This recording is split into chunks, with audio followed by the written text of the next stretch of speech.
today I'm reviewing the Ultrasun Extreme SPF 50. And really quick, I just want to say, purchase all these products with my own money. I'll never waste your time with sponsored ads or videos. So if you want to help support the channel, check out nobsbeauty.com. Check out my Patreon community or click on the Amazon link below. Okay, so this was one of the sunscreens I was excited to try out. I think I picked it up from Look Fantastic. And it comes in several sizes. So when I finally got it delivered, I looked, I'm like, that bottle is gigantic. And then I did a little bit of reading, and then on the inside of the package, it kind of looks like it's for face and body. I'm a little bit kind of weird about stuff like that. I don't know why. Just when something says face and body, normally I just use it on my body. But this one I've tried on my face and body, and it works great for both of those purposes for the most part. So let's see. Ultrasun calls this a fast-absorbing, non-greasy, non-sticky UVA and UVB sun protection gel with GSP-T for infrared protection and lamellular technology, ideal for extreme sun conditions and extremely sensitive skin. So let me start out with my review, and my first criteria is packaging. Let me say really quick, initially I was just going to do a 1 week of sunscreen week. However, there's still a lot of sunscreens I haven't gotten to yet that I really wanted to review. So I think I'm going to make sunscreen week 2 weeks, if that's okay with you guys. I've just got so much more that I wanted to review that I haven't even had a chance yet. So, sorry if you're disappointed. Anyway, I'm doing 2 weeks. I got to do it, so gotta get through some of them, and then whatever I don't get to in the next 2 weeks, I'll try and just kind of add in throughout regular reviews. So, okay, packaging. Obviously, it's a giant bottle. It actually comes in 3 different sizes. The largest size has a pump on it, but I really like the packaging. I left the little thing on. I don't know why. These bottles always come with a little clip on them, and I always put them back in. I don't know why. So, anyway, it's just a weird thing I have. So I always put them back in. So I don't know. It's just a weird thing. Maybe it helps it stay fresh. I don't know. But anyway, so no issues with packaging. Very nice. I like the option for 3 sizes. And if you're going to use it on your face and body, the pump bottle is a really nice option with the big pump on it. So, okay, in terms of denatured or drying types of alcohol, this one does contain denatured alcohol, although it is near the very bottom of the ingredients list, so it's not as big of a deal. It contains denatured alcohol and then T-Butyl alcohol. They're so far down that, in my opinion, it isn't as much of a concern as other products where it's in the first 5 or 6 ingredients.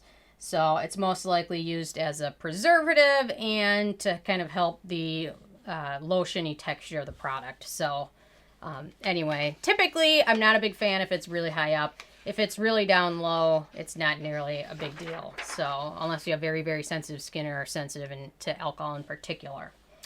Okay, in terms of fragrance, there's no fragrance ingredients, although this one does have a very slight chemical sunscreen smell.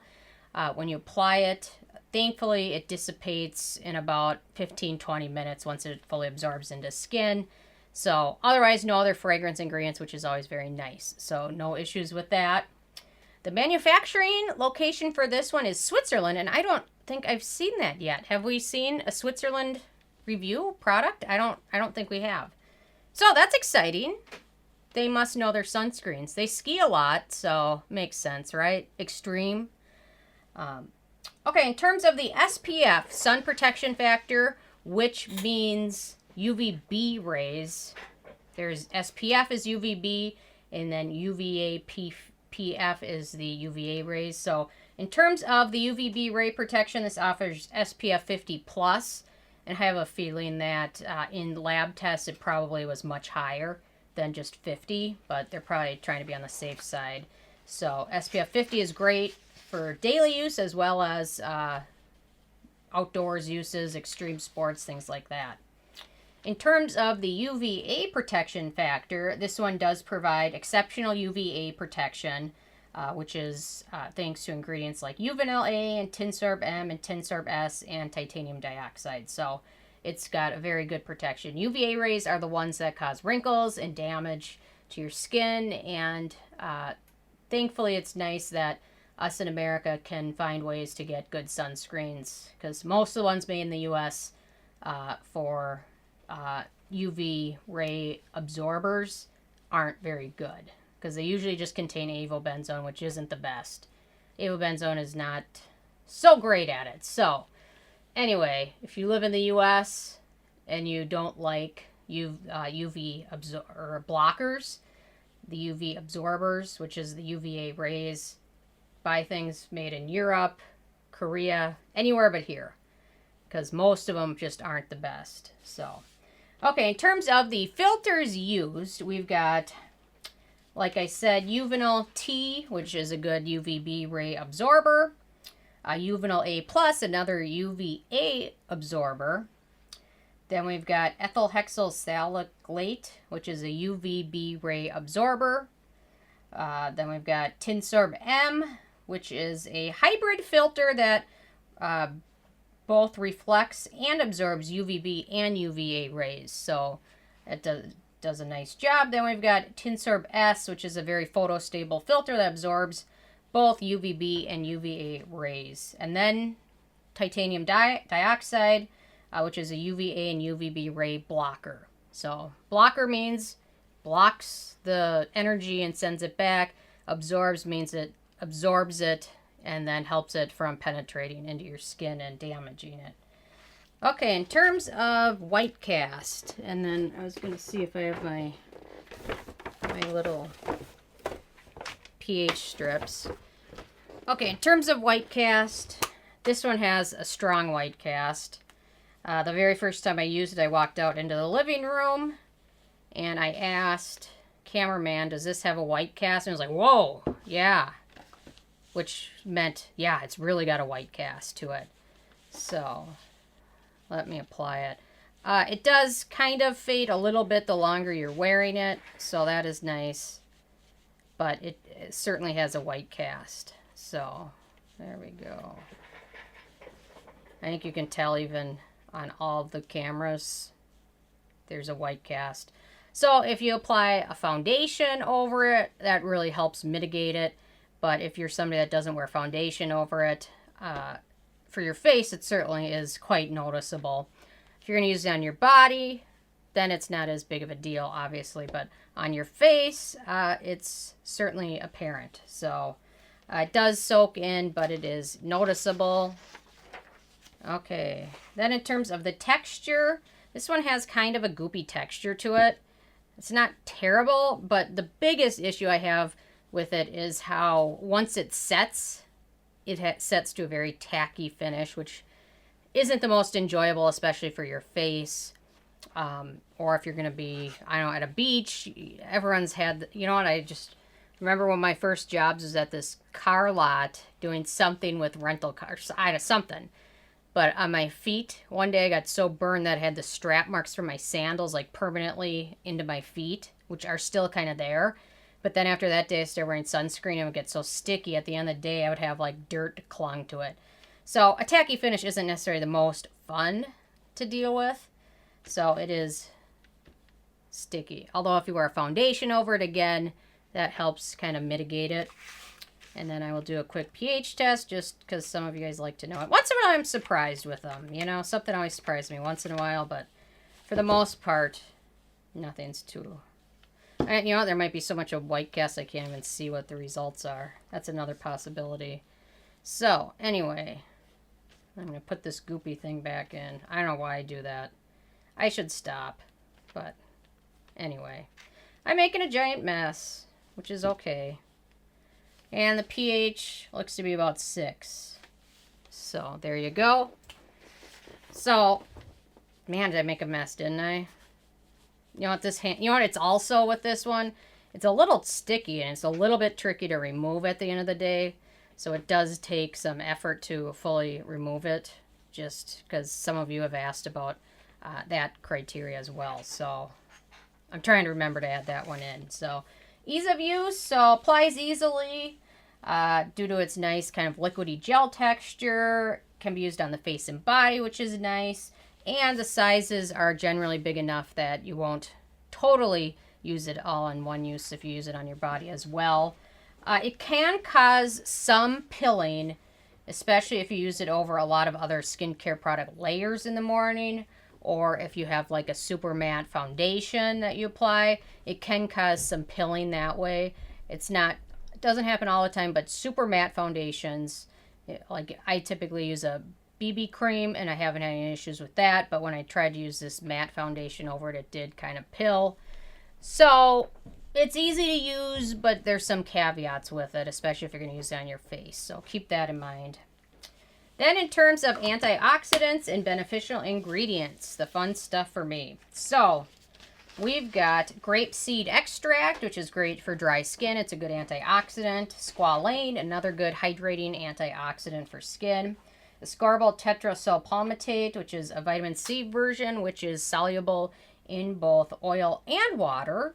Although it's not quite as beneficial as pure L-ascorbic acid, it's still a good antioxidant for your skin. Then we've got CoQ10, which is a good antioxidant, which has been shown to really help fight free radical damage. It's also been known to help cells kind of help rebuild collagen and elastin in skin. Cocoglycerides, which is a hydrating ingredient derived from coconut oil, which some of you might like, some of you might not like. And then vitamin E, which is a good hydrating antioxidant. So we've got some really good beneficial ingredients in there. Then when it comes to acneogenic ingredients, we've got a list, not a super long list. We've got squalane, the ascorbyl tetracyl palmitate is a fungal acne trigger, and then obviously the cocoglycerides, and then vitamin E. So not a ton, but a few. And some are more sensitive to certain ones, so keep that in mind. Then in terms of animal testing, Ultrasun is cruelty-free. However, some of their products aren't vegan yet. So, and I didn't see anything on this one if this one was vegan or not, but it is cruelty-free. So keep that one in mind. Then we get to performance. It's a great sunscreen, especially for someone that's going to spend a lot of time outside or going to the beach or something like that. It's great for that. It is water resistant for I think up to 40 minutes. What does it say? Oh, that's the French side, which I can't read. It just says water resistant. And it definitely is water resistant because it takes effort to remove. Even after I apply this, washing my hands, it'll bead up and be difficult to remove. Does a great job preventing sunburns on face and body. It's not the most aesthetically pleasing for daily face use, but it's great if you're going to be outside. You know what? Don't be too vain to protect yourself so you can be prettier in the future. Or, I don't know. You know what I mean? It's like, I remember just being younger, going to the beach, and not wanting to apply sunscreen because it would look like a mess. And some of them do. Some of the best ones that are really effective do. But you know what? You're going to look so much younger if you do it in the future. So don't be too vain not to be vain. I don't know. Whatever. You know what I mean. Don't be too vain not to be vain. Anyway, I can call it a Sarah-ism. Okay, so I probably wouldn't use this one for an average, just random day. Or a day where you're spending a lot of time inside or just going to work. But on long days outside, it's a winner. Then in terms of price, so this is, I think, the smallest size they offer, which is 3.38 ounces or 100 milliliters. And it retails for about $23.44. So that makes this 24 cents per milliliter, which is certainly very affordable, especially if you're using it on the face. If you use it on the body, it might be a little bit more expensive. But I think so far this might be the most affordable one I've reviewed. So there we go. That's worth something. Okay, so overall, so 15 is a perfect score. This one scored an 11, which is still pretty darn good. There's a couple minor issues with it, the biggest probably being the white cast and the aesthetics of using it on your face. But certainly if you're going to use this on your body, it's a great option. So anyway, so certainly going to check out more from Ultrasun. This is the first product from them that I've ever tried. So Anyway, I'm interested in hearing from you guys if you've had a chance to try this or anything else from Ultrasun. And FYI, if you're in the US and you go to their US page, I don't think this one pops up. So sometimes it pays to be kind of a bit of a researcher. Or if you Google Look Fantastic UK, that's how I bought this one. So even though Look Fantastic is a US site, the US Look Fantastic site has the bad US sunscreens and the UK site has the good ones. So anyway, there we go. Thank you guys so much, and I will see you tomorrow.